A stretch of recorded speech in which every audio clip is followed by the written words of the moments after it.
E aconteceu que, tendo Jesus terminado de dar instruções aos seus 12 discípulos, ele partiu dali para ensinar e pregar na cidade deles. Ora, João ouviu na prisão sobre as obras de Cristo e enviou 2 de seus discípulos a dizer: és tu aquele que havia de vir, ou aguardamos outros? Ou Jesus respondendo disse-lhes: ide e mostrai a João novamente as coisas que ouvis e vedes. Os cegos recebem a tua visão, e os coxos andam, os leprosos são purificados, e os surdos ouvem, os mortos são ressuscitados, e aos pobres é pregado o Evangelho. Abençoado é aquele que não se ofender em mim. Podemos assentar. Vou colocar um tema ali no telão, como se o tema da mensagem. Queridos, a Bíblia diz que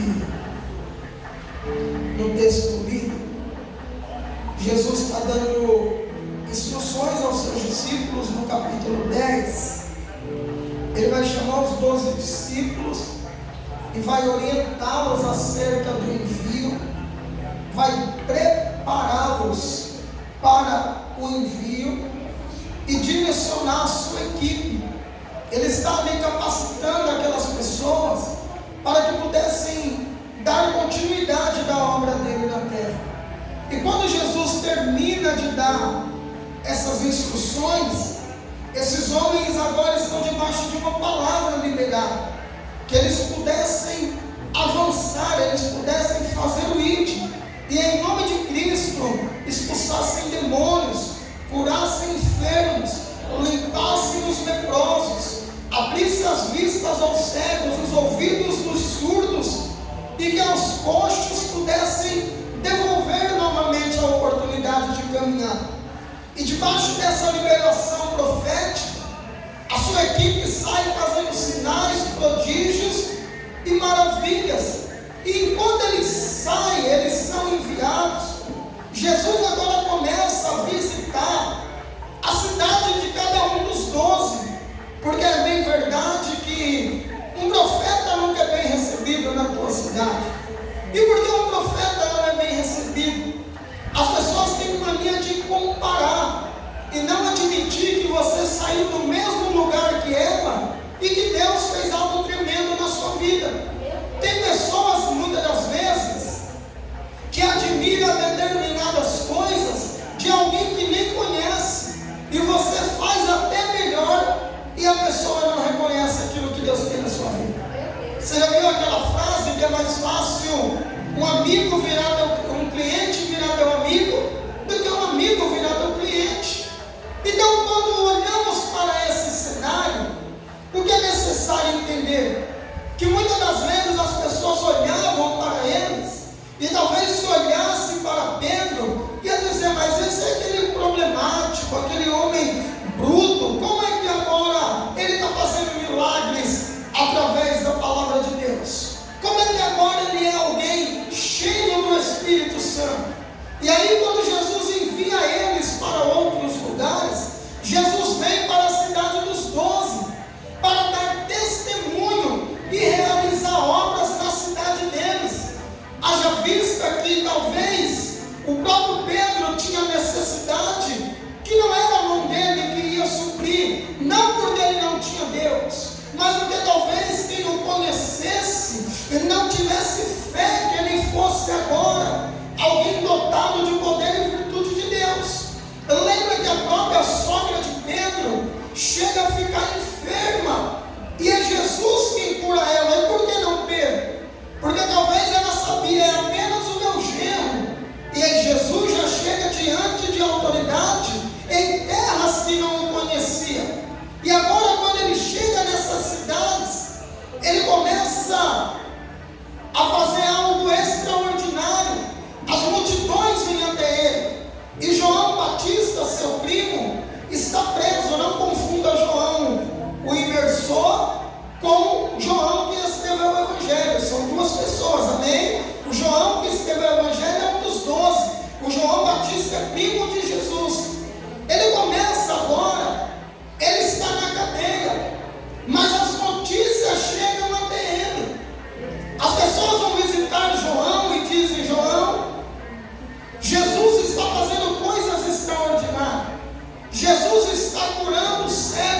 curando o surdo, curando o paralítico, pregando o evangelho. Haja vista que as pessoas queriam ir até Jesus pelo milagre liberado. O que é o milagre liberado? Olhar para o cego e falar, volte a enxergar.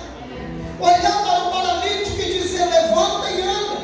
Mas, além disso, Jesus está pregando a palavra do reino. E qual é a palavra do reino? Arrependei-vos. A mensagem que João Batista parou de pregar por estar preso, agora toma voz na figura de Jesus. E ele sai dizendo isso: arrependei-vos, pois vos é chegado o reino de Deus. E as pessoas então agora começam a indagar: que reino é esse? E o que fazer para estar inserido dentro deste reino? Porque até então, essa mensagem de arrependimento era pregada por João Batista. Ele vai ser preso a mando de Herodes. E dentro da cadeia ele entra em crise, conflitos existenciais. Por que esses conflitos vão vir? Porque a circunstância agora não lhe era favorável. É claro que nós podemos hoje dizer, poxa, João entrou em crise, que cara sacana. Mas nós estamos aqui de fora, lendo toda a história. Uma coisa é você estar inserido, uma coisa é você estar vivenciando. E João bate dúvidas nele. E observe que no Evangelho de João, no capítulo 1 e 2, é muito claro que João aí versou, por isso vai chamá-lo de Batista, que é aquele que batizava. O nome dele era apenas João. Olha que tremendo. No Evangelho de João, ele vai dar testemunho de Jesus. João Batista já tinha discípulos, amém? Amém. João Batista já tinha ali aqueles que o seguiam, porque ele é 6 meses mais velho que Cristo. Ele nasceu primeiro, o ministério dele começou primeiro, e ele é aquele a quem Isaías disse que iria preparar o caminho do Senhor. Então ele já pregava o arrependimento, ele chamava as pessoas de volta para Deus. E quando ele olha e ele vê Jesus vindo até a ele, ele vai dizer, eis o Cordeiro de Deus que tira o pecado do mundo. E Jesus diz, eu preciso ser batizado. João vai dizer, eu que preciso ser batizado por você. E Jesus fala, não, tem que cumprir o que está dito. Porque o que era o batismo? O batismo na tradição cristã virou para remir pecados, amém? Mas batismo não é para remissão de pecados. O batismo era uma autoridade de que você estava debaixo de uma cobertura. Então era comum na época ter mais de um batismo, ou melhor, o judeu se batiza toda semana. É a mikvah. Ele tem um tanque em casa e ele pega a água da chuva. E quando ele quer se purificar, ele entra nessa água. O que ele está dizendo? A água de Deus, a água que vem do céu, me limpa, me lava e me purifica. Pronto. Só que na tradição cristã se tornou algo para a remissão, amém? Só que o original não é para a remissão, é para a purificação.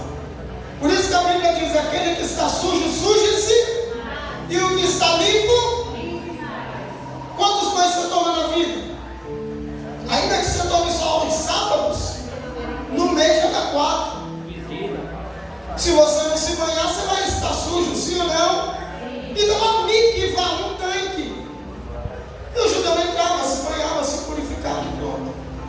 Só que agora, João está chamando todos ao arrependimento. E ele vê Jesus. E qual era o carimbo de um batismo? Era alguém dizer, por exemplo, você está pregando o Evangelho, mas quem te batizou? Ou seja, que autoridade que está acima de você? O batismo era uma autoridade espiritual sobre aquela pessoa. É por isso que lá na frente o apóstolo Paulo vai escrever acerca de batismo e vai dizer que há só um batismo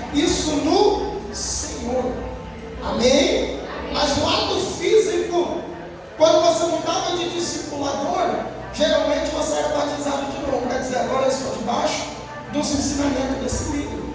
Então Jesus vem até João e ele diz: não, você tem que me batizar.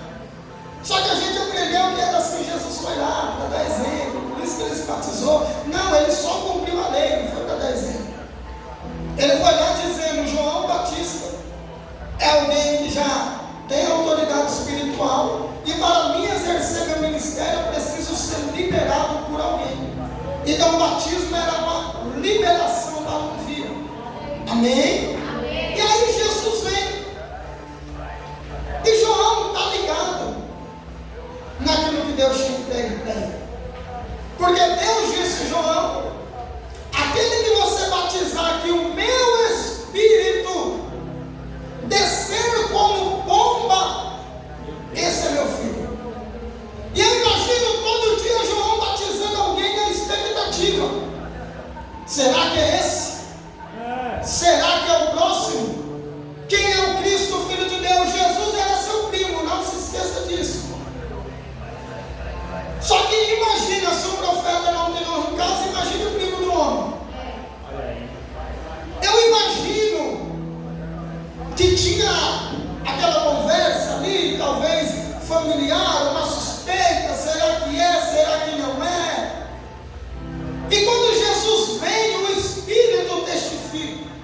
E João diz: ali está vindo o Cordeiro de Deus que tira o pecado do mundo. Quando João o batiza, o Espírito vem como pomba e Deus fala do céu: eis o meu filho amado, em quem eu tenho prazer. Então João ali, ele teve certeza: esse é o Cristo, sim ou não? Sim. Ele teve certeza. E ele vai começar a dar testemunho. Tanto que André e Pedro eram discípulos de João. E agora eles vão mudar de discipulado. Ele vai dizer: agora eu quero andar com Cristo. E João libera os dois, João o Batista.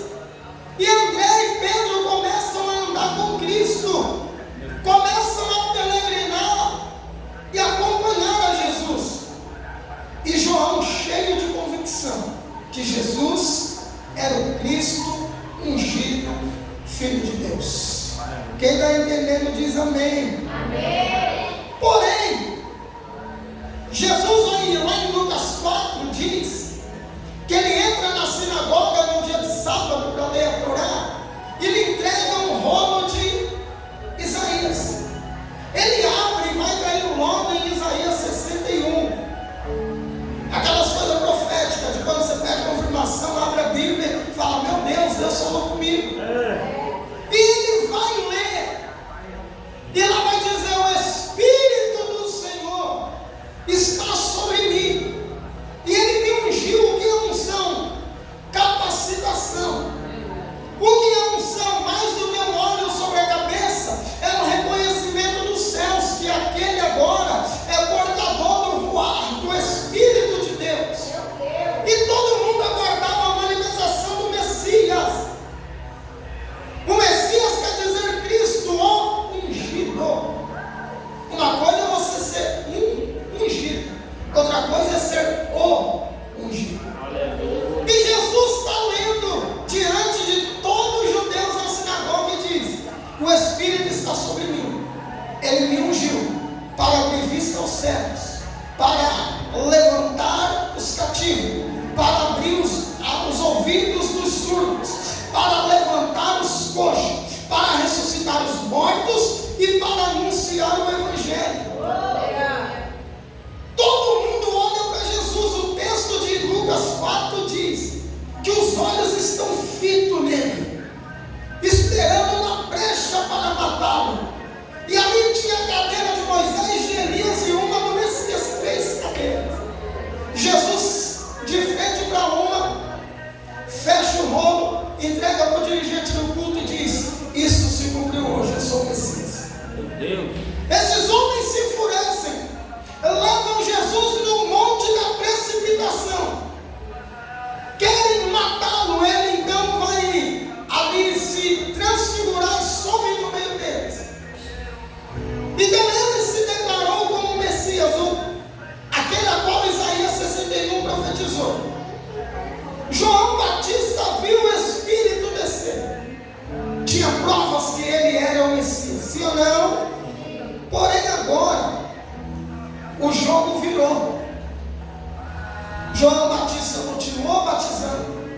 continuou pregando, continuou fazendo a obra de Deus, e agora ele vai ser encarcerado, vai ser preso. Imagina ele na cadeia e querendo saber das notícias lá fora, e alguém vem até ele, o texto diz que 2 discípulos, e ele fala: olha, vá até Jesus e pergunta se é ele ou temos que esperar outro. Mas espera lá, foi João que batizou, foi João que viu o Espírito vir, foi João que viu a voz vindo do céu. E por que agora ele está em dúvida? Olha o que o inimigo faz na mente até de quem tem certeza. Imagine na minha e na sua, que às vezes está movido por emoção, que às vezes está movido por expectativa nossa, que às vezes está movido achando que Jesus é o gênio da lâmpada que vai realizar o meu e o teu pedido. E se não se realiza, para nós ele já não é mais o Cristo. Tinha muitos Jesus em Jerusalém, era o nome comum, mas Cristo só um. Talvez você já teve convicção de quem é Cristo na sua vida, por um milagre, por uma cura, por uma porta aberta, por uma presença dele. Só que isso quando tudo está tudo bem. E quando vem um processo contrário na tua vida, e quando a porta que estava aberta se fecha, porque quando abre a gente dá testemunho que Deus abriu uma porta. Quando alguém é curado, a gente dá testemunho que Deus curou. Mas e quando estamos enfermos? O que vamos fazer? E quando a porta se fecha, o que vamos fazer? João Batista na rua dizia para todo mundo: lá é meu primo, é o Messias. É tipo você quando está bem, olha lá, Jesus é na minha vida, olha, eu sou crente, olha, Deus me honrou. E quando vem o processo, aí a gente diz: se Deus fizer, ele é Deus. Se não fizer, ele continua sendo Deus. Quero saber se você continua crente. Que ele continua Deus, eu não tenho dúvida. Só que a Bíblia diz que todas as coisas cooperam para o bem de quem ama a Deus e está chamado segundo o. Então até a porta fechada contribui para o propósito. Até a enfermidade contribui. Pastor, eu não sei do que, eu também não sei do que, mas eu creio na palavra. E se diz que contribui, vai contribuir para te aperfeiçoar, para te deixar mais crente, para te levar para perto dele. Para alguma coisa é. Ou será que todo mundo que passa infortúnio, então Deus abandonou? A gente olha acontecendo coisas ruins com todo mundo, sim ou não? Só que eu te garanto uma coisa, querido: aquilo que Deus permite o crente passar, se ele estiver ali na fiação, não tiver em pecado, não tiver brecha, é para contribuir com o propósito de Deus. De alguma maneira vai contribuir. Ou vai gerar testemunho para você ganhar alguém para Jesus, ou vai te consolidar, ou vai te levar para perto dele, ou é um livramento oculto que ele está te dando lá na frente. Só que a igreja, principalmente brasileira, nós fomos condicionados a crer no Deus que atende tudo que a gente quer. Sim ou não? Sim ou não? Toda campanha que a gente vê, Deus restitui o que é meu, devolve o que é meu. Só que a gente nunca viu uma campanha: Deus, tira de mim o que não é teu. Tira de mim o que não te agrada. Tira de mim o que não foi o Senhor que deu.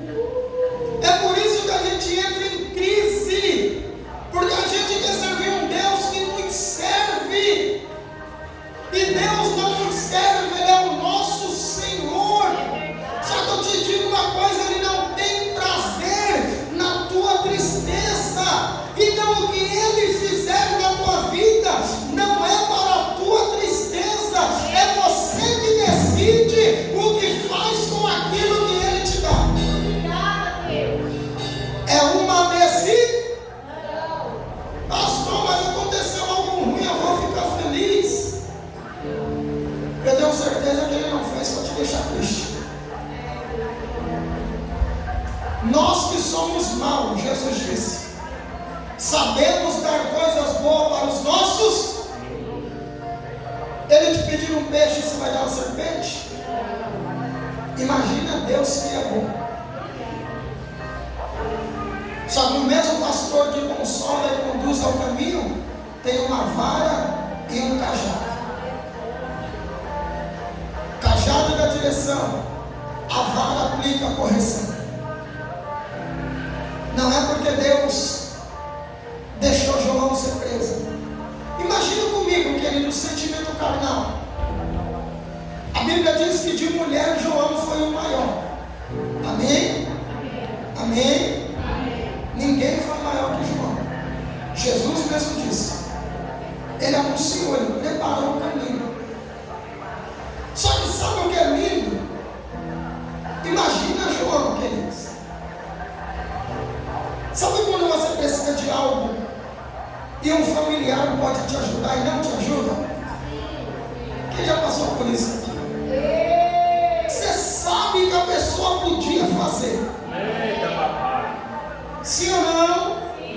Você fala, meu, a pessoa bem, ia nem fazer costas. Poxa, era um dinheiro, ia me salvar, mas por dentro você quer matar essa pessoa. Você amaldiçoa ele. Não me deu que seja roubado. Nem que ele precise de mim, ele vai ver. É assim ou não é?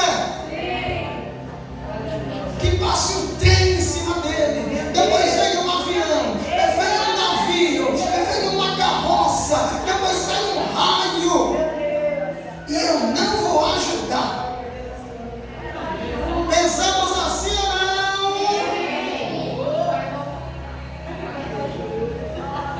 A gente se remoe, porque fala, poxa, ele sabe que eu precisava, ele tinha e não me ajudou. Imagina João pensando, batizei o cara, Jesus veio, pediu, eu batizei,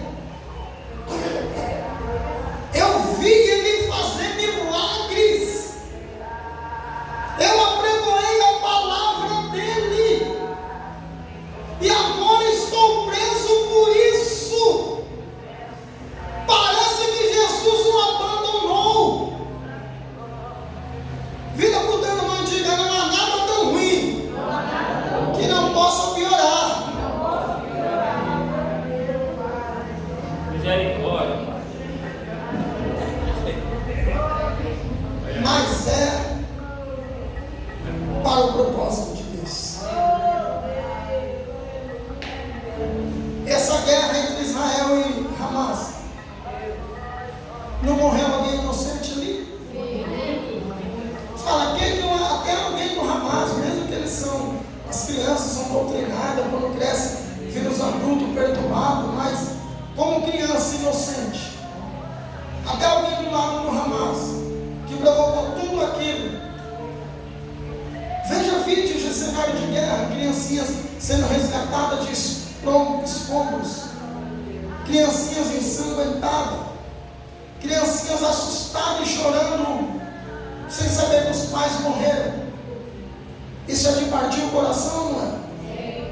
O que aquelas crianças tinham a ver?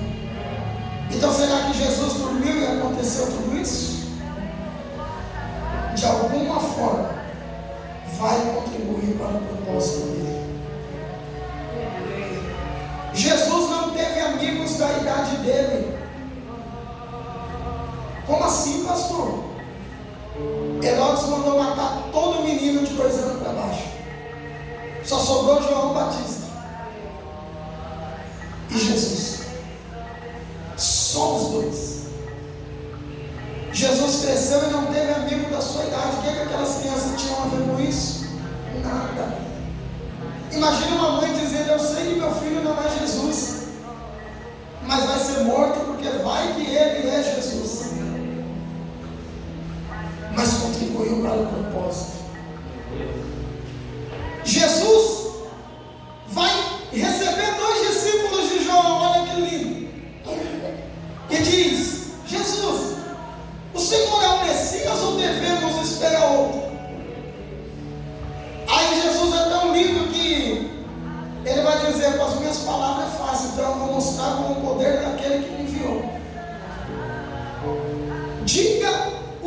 olhos estão vendo. O mundo está olhando para a igreja, queridos.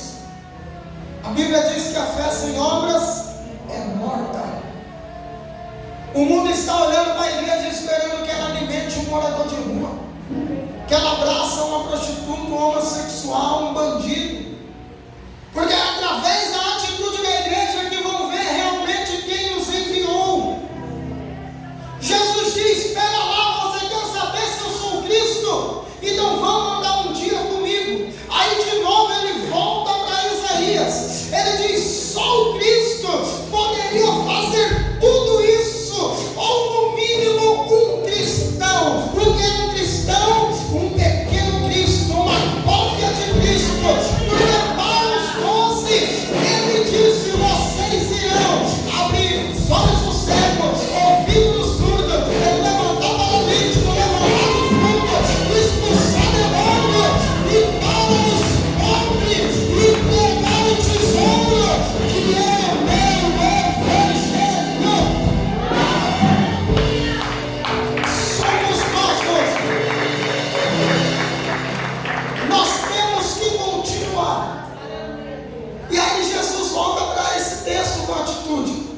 Ele diz: diga para João que os olhos de os cegos voltaram a encher, que os surdos estão ouvindo, os paralíticos estão andando, os mortos estão sendo ressuscitados. Jesus ressuscitou muitas pessoas. A Bíblia diz que se colocasse todos os milagres ia faltar livro no mundo. E para os pobres está sendo pregado o Evangelho. Olha que mensagem que Jesus vai dar. Esses dois voltam e anuncia para João Batista: João, os nossos olhos viram aquele sobre quem Isaías profetizou. Qual o tema dessa mensagem na minha vida, pastor? As circunstâncias não paralisam Jesus. Seu primo João preso, e eu disse que não há nada ruim que não possa piorar. Herodes está numa festa, encheu a cara, cheio de mulheres, cheio de bebidas, e ele vai dizer para sua amante: pede o que queres. O que você quer? A sua amante colocou a própria filha para dançar para Herodes, seduziu Herodes, e ele empolgado diz: pode pedir. E aí sua amante, que tinha sido entregue por João Batista, diz: eu quero a cabeça de João Batista numa bandeja de prata. Na hora Herodes diz: vai lá e decapita João Batista. Eles entram com a cabeça de João em uma bandeja. Quando tira o pano é a cabeça de João. Se ele estava preso e a obra continuou, agora ele é decapitado. Mas a voz dele continuou ecoando por todas as gerações. Mas sabe o que é lindo? Ele não morreu antes de ter a certeza que Jesus era o Cristo. Sabe por que ele não foi decapitado antes? Ele não poderia ser decapitado na dúvida, senão ele ia morrer dizendo: será que valeu a pena? Será que eu estou aqui pagando preço por um impostor? Será que eu me enganei? Então Jesus disse: diga que eu sou Cristo. Agora ele pode morrer na certeza que valeu a pena morrer pelo meu Evangelho. Ele não foi enganado, mas foi pelo Cristo de Deus. Tudo que você está passando vai valer a pena, amém? Você vai entender que não é por mim, não é por você, é pelo Cristo vivo, Filho de Deus. Só foi decapitado depois que soube disso. Se coloque de pé e dê um aplauso ao Senhor, Senhor.